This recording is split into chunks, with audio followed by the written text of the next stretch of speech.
Welcome back to howtocookgreatfood.com. Today's menu and recipe is a pumpkin curry, which is really delicious, one of my favourite vegetables. You can use squash as well, which are very similar. Let me run through some ingredients for you. I've got here some cubed pumpkin, about 3 or 4 small or medium finely chopped tomatoes, nice and small. Same with the onion as well, really small.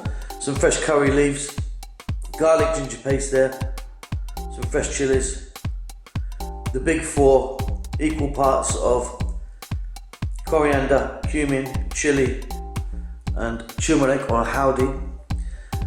Right, there's the garam masala, our whole seeds. We've got some fennel seeds in there, some cinnamon, some dried chili and some cardamom. And over here, just some dried fruits like raisins or sultanas, entirely up to you. We're going to start this off with a little bit of oil. Of course, we're going to add some salt and some water. Let's get cooking.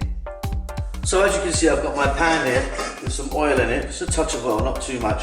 I'm using just a sunflower oil on this one, but feel free to use whatever you want. Coconut oil, that kind of goes quite well with pumpkin as well, that could be good. Mustard oil is always a winner for any sort of curry or masala, I find. Entirely up to you. Anyway, we need to get that nice and hot and then get our dried seeds and herbs in, our garam masala. And like I say, today I'm just using some dried chili, some cardamom pods, green cardamom, which I like to just pop open. If you just break them now, it will sort of release a lot of flavours. Where were we? And cinnamon, that was it. So we just need to roast these until they pop or crackle slightly. They'll release lots of the oils and beautiful flavours and infuse that oil of ours. There you go, that's starting to... Wow, it smells incredible. Incredible. I mean, obviously lots of different ways you can do garam masala. There's lots of different... There's hundreds and hundreds of combinations, in fact. Check out our other videos if you want to know some of the others. Right, in goes our curry leaves. They're going to make quite a lot of noise.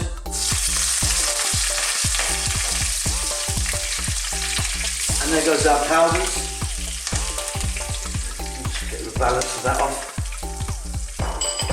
Our onions.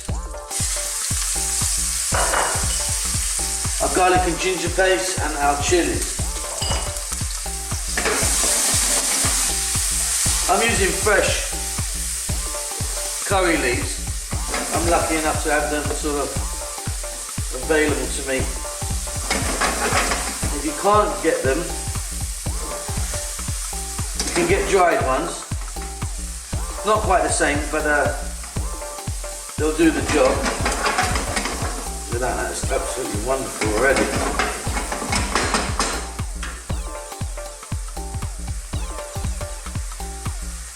Now let's get our pumpkin in there. Give that a stir. Now I'm going to get a lid on this because I'm just going to sweat this down for about 5 minutes, 4 or 5 minutes. Then I'll be back. I'll see you then. Then let's jump in here now.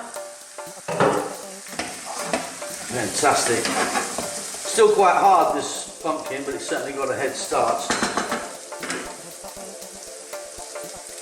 Now we're going to drop in our tomatoes.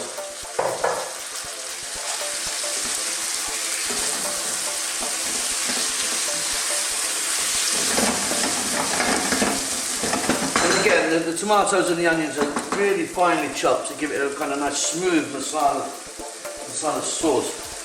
Just a few bits of dried sultanas and raisins. I mean, you could use another type of dried fruit if you wanted.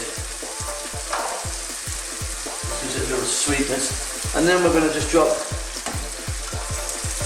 about that amount of water.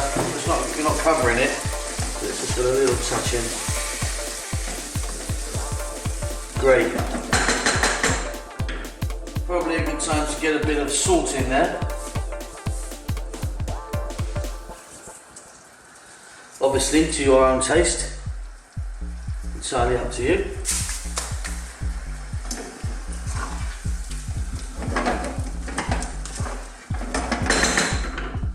Lid on. We're basically going to cook that until the pumpkin is now tender. In this case, because of the size that I've cut it, I reckon it's going to be about just another 5 to 6 minutes. I'll see you at the table.